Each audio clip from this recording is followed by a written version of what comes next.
106 पर कांग्रेस पार्टी पूर्ण बहुमत के काफी ऊपर रुझानों में चली गई थी, लेकिन फिर एक बार पीछे आ चुकी है। और इस वक्त तो बीजेपी और जेडीएस, क्या इनके बीच कोई तालमेल बन रहा है? क्या इनके बीच कोई खिचड़ी पक रही है? इसको लेकर चर्चा ज्यादा हो रही है। और अगर आप इनके आंकड़ों को जोड़ दें तो ये पूर्ण बहुमत के आसपास जो है वो आंकड़ा कहीं ना कहीं बैठ जाता है। और राघवन लगातार कोशिश कर रहे हैं अपने सूत्रों के जरिए पता लगाने की कि क्या चल रहा है इस वक्त बैंगलोर में। एचडी कुमारस्वामी क्या सोच रहे हैं इस वक्त? बहुत इशारे दिए गए हैं जेडीएस की तरफ से कि शायद वो मन बना चुके हैं बीजेपी के साथ जाने का। कि देखिए सौरभ, अगर नेचुरल अलाई की इस स्थिति में बात कर लें तो ऐसा लगता है कि कहीं ना कहीं जो है वो जेडीएस बीजेपी के साथ जाना ज़्यादा पसंद करेगी। उसकी दो बड़ी वजह है। अगर आप पिछले चुनावों को देखें तो सोनिया गांधी ने सिर्फ आधे घंटे में ये फैसला ले लिया था कि वो किसी भी तरह से सरकार जो है बीजेपी की बनाने नहीं देंगे। और उसके बाद कम सीटें, सिर्फ 38 सीटें जेडीएस के पास थी, बावजूद उसके सीएम कुमारस्वामी को बनाया गया था। लेकिन 13 महीने बाद जो हुआ वो कुमारस्वामी को भी पता है। उसमें जो 17 विधायक कांग्रेस के 14 और जेडीएस के 3 विधायक गए थे, उन 14 विधायकों में से सबसे ज्यादा स्ट्रॉन्ग सपोर्टर्स थे सबके सब सिद्धरामैया के।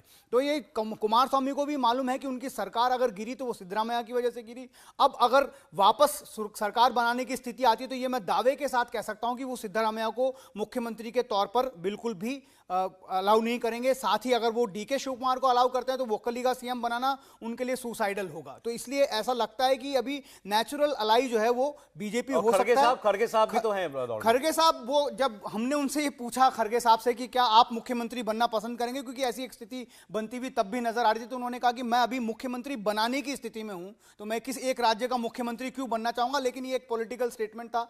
हो सकता है कि कांग्रेस को एक बड़ा मौका इससे भी मिले कि एक दलित फेस को वो सीएम बनाए। खड़गे साहब की वाकई में एक उम्मीद है, पहले भी वो सीएम रह चुके हैं और वो चाहते हैं कि एक बार फिर वो कर्नाटक का सीएम बने, इसमें कोई दो राय नहीं है। अगर खड़गे साहब रेस में आते हैं, मैंने आपको एक कोरटगेरे के एमएलए जी परमेश्वरा का भी जिक्र किया था, वो भी बड़े दलित नेता हैं, वो भी शायद इस बार रेस में आ सकते हैं। अगर ऐसी स्थिति में अगर खड़गे साहब देवेगौड़ा के साथ मिलकर ये इंश्योर कर लें कि वो जेडीएस जो है बीजेपी के साथ नहीं जा रही, ऐसे हालात में दलित फेस सीएम बन सकता है। लेकिन सौरभ, यहाँ पे राजनीतिक तौर पे आप देखें तो एक बड़ी समस्या कुमारस्वामी के लिए रहेगी कि जो उनका स्ट्रांग बेसन है ओल्ड मैसूर, वहां पर कांग्रेस पार्टी अगर उनको पछाड़ रही है, जो कि अभी तक के आंकड़ों में दिख रहा है, फिर उसी पार्टी के साथ जाकर वो सरकार बनाना चाहेंगे। राजनीतिक तौर पे इसकी संभावना बहुत कम रहेगी कि अगर आपके स्ट्रांग होल्ड में कोई पार्टी आपको पीछे धकेल रही है फिर उसके साथ आप सरकार बनाएंगे, मतलब इसका मतलब आप सुसाइडल स्टेप उठा रहे हैं। दूसरी चीज ये रहेगी क्योंकि ओल्ड मैसूर के बाहर 8 सीटें ऐसी हैं जो कि कुमारस्वामी जहां पर लीड लेते दिखाई दे रहे हैं।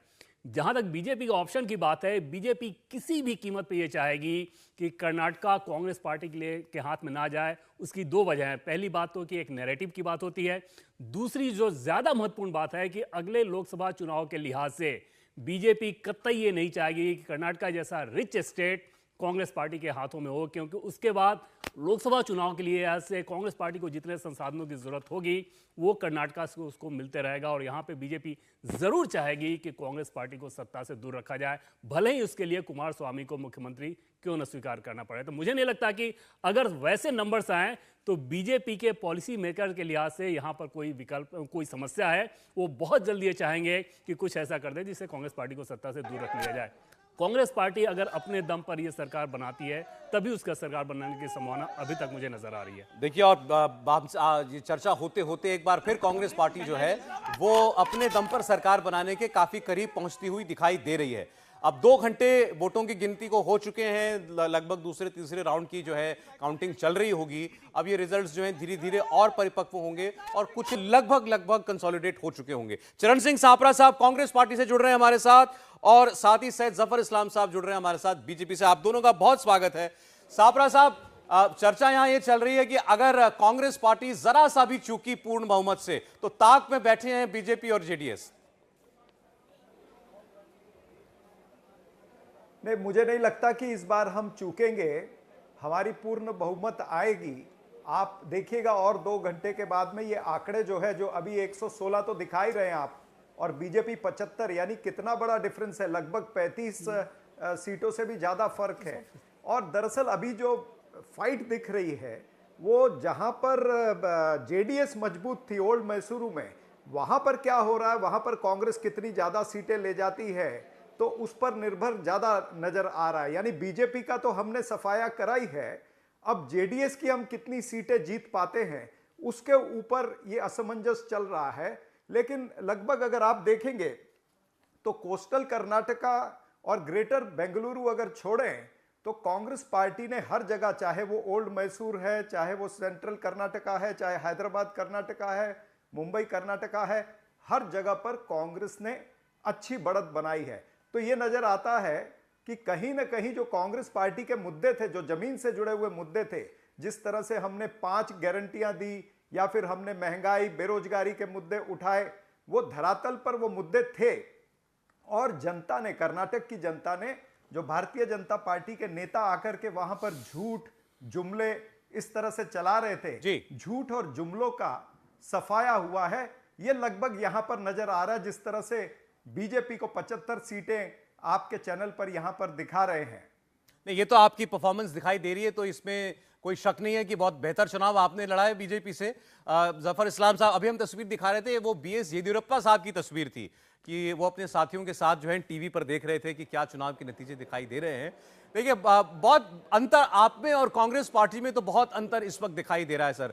आप कहेंगे कि अभी थोड़ा और इंतजार करना पड़ेगा, लेकिन गैप अगर इतना हो तो उसकी भरपाई थोड़ा मुश्किल होती है जफर साहब।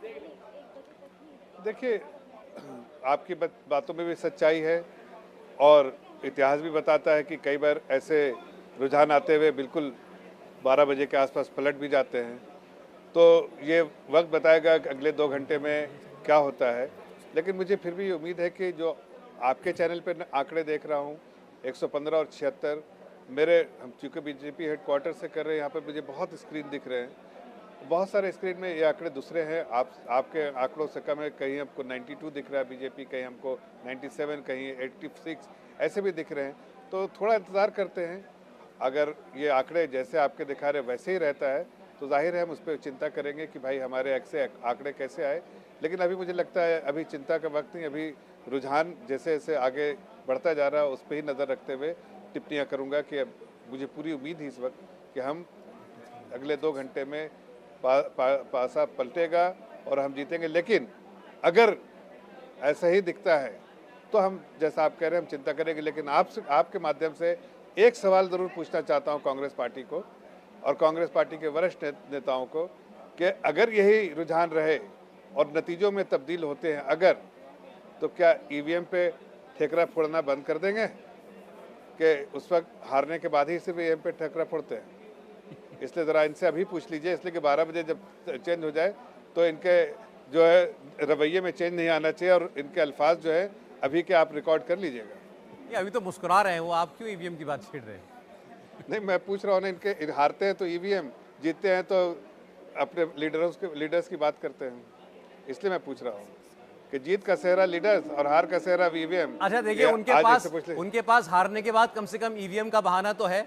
आप हारेंगे तो आप तो ईवीएम को भी दोष नहीं दे सकते। देखिए, हम कभी दोष नहीं दे, हम जनता के बीच में रहने वाली पार्टी है, जनता के लिए समर्पित होकर जनता के ही लिए सोचने वाली पार्टी है। अगर हमारे को नतीजे हमारे अनुसार नहीं आए, हमारे अनुमान के अनुसार नहीं आए, तो हम उस पर चिंतन करेंगे, जनता के बीच में जाके जनता ही के साथ उनसे फीडबैक लेके जनता के लिए काम करने के लिए। जफर साहब देखिए, मुझे अब जेडीएस के मेहमान से बात करनी है, लेकिन उससे पहले मैं आपका कमेंट चाहता हूं इसी पर। ये बताइए कि जेडीएस ये बार बार कह रही थी कि हमें तो दोनों पार्टियां फोन करके मना रही हैं कि आप हमारे साथ आइएगा, आप हमारे साथ आइएगा, हम तय करेंगे बाद में। तो बताइएगा जरा कि जेडीएस के साथ क्या कुछ बातचीत चल रही है? देखिए, ये मुझे मालूम नहीं है यकीनन कि कोई बात चल रही है या नहीं चल रही, लेकिन मैं अनुभव के अनुसार से इतना बोल सकता हूँ कि भारतीय जनता पार्टी, जो भी पार्टी अगर समाज में रह के समाज के लिए समर्पित होकर लोगों की सेवा करना चाहती है और हमारे सोच विचार से उसकी सोच विचार मिलती है, जनता के ज़िंदगी बेहतर बनाने में अगर एकजुट होकर काम करना चाहते हैं, हम उन पार्टियों का बराबर वेलकम करते हैं। अब ये तो जनरल स्टेटमेंट हो गए कुमार स्वामी, ऐसा ये नहीं चलेगा सर। ये चुनाव में तो ये आप लोग ये कह रहे थे कि भाई इनको वोट मत देना, इनको वोट देना कांग्रेस पार्टी को वोट देने के बराबर है। अब इनके साथ मिलकर सरकार बनाने की बारी आएगी तो बनाएंगे कि नहीं बनाएंगे? क्या ये सवाल अच्छा है कि जिस जगह पर उनका बेस्टियन जिसको बोलते थे जेडीएस का, वो ओल्ड मैसूर रीजन, और ओल्ड मैसूर रीजन में अगर कांग्रेस उनसे बढ़त बनाई हुई रखी हुई है, तो ये चिंता का विषय है जेडीएस के लिए कि क्या ऐसे लोग जो आपके पीठ में पीछे से छुरा भोंक रहे हैं, उनके साथ आप खड़े रहेंगे, या ऐसे लोग जो सामने से आपको आपकी बुराइयों का भी जिक्र करते हैं और आपकी चलिए अच्छाइयों ठीक का भी है। जिक्र सापरा करते साहब हैं? मैं आता हूं जरा, जेडीएस के मेहमान जुड़ गए हैं हमारे साथ, ऐसे शंकरना साहब, उनका कमेंट लेके मैं आ रहा हूं आपके पास। शंकरना साहब, एक वक्त लग रहा था कि जेडीएस को तो कांग्रेस ने बहुत नुकसान पहुंचा दिया इस बार, लेकिन थोड़ा कमबैक आपका दिखाई दे रहा है। हालांकि 2018 के आपके आंकड़े से थोड़ा कम है, लेकिन क्या आपको लग रहा है फीडबैक के आधार पर अपना 30 के आसपास ही? सर, एक तो 3 दिन का पंचरत्न यात्रा, जनता जलधारा यात्रा, जनता मित्र यात्रा, कुमार स्वामी जी ने जो है इस बार मैनिफेस्टो में ना धर्म के बारे में बात किया, ना आरक्षण के बारे में बात किया, ना ही जाति के बारे में बात किया। अगर बात किया तो कर्नाटक के लोगों के फ्यूचर के बारे में बात किया। कुछ तो फायदा हमको भी मिलेगा सर। और एक बात बोलना चाहूंगा कि ये जो एंटी इनकम्बेंसी का फायदा सिर्फ कांग्रेस को नहीं जाएगा, एंटी इनकम्बेंसी का फायदा जेडीएस को भी आएगा। 2018 का 18% से हम लोग 2 to 3% अप्रिशिएट करेंगे और 21 से 22% वोट शेयर होगा और कम से कम 50 सीट आएंगे जेडीएस के। अब सर 50 सीट तो कहीं नहीं दिखाई दे रही शंकरना साहब, हम लोग भी यही काम कर रहे हैं कई दिनों से। अभी तो 30 तक तो आ गया है और 20 क्या बड़ी बात नहीं है सर। ये राघवन साहब को आप जानते होंगे, 50 सीट बता रहे हैं राघवन साहब को। जी देखिए, आप ये बता दीजिए कि अब बातचीत शुरू हो गई है क्या आपकी शंकरना साहब? ये जरूरी है कि अब आप बातचीत करना शुरू कर दें। किससे सर? हम कभी भी आपने देखा होगा 2018 का चुनाव और 2013 का चुनाव, 2008 का चुनाव, कुमार स्वामी जी किसी के पीछे नहीं जाते हैं, कुमार स्वामी जी किसी से बात नहीं करते हैं, लेकिन दोनों पार्टी कुमार स्वामी के पीछे आते हैं।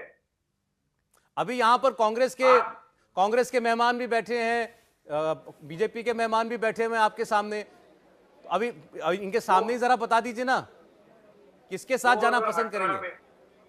2018 में हमने कांग्रेस का सपोर्ट नहीं पूछा था।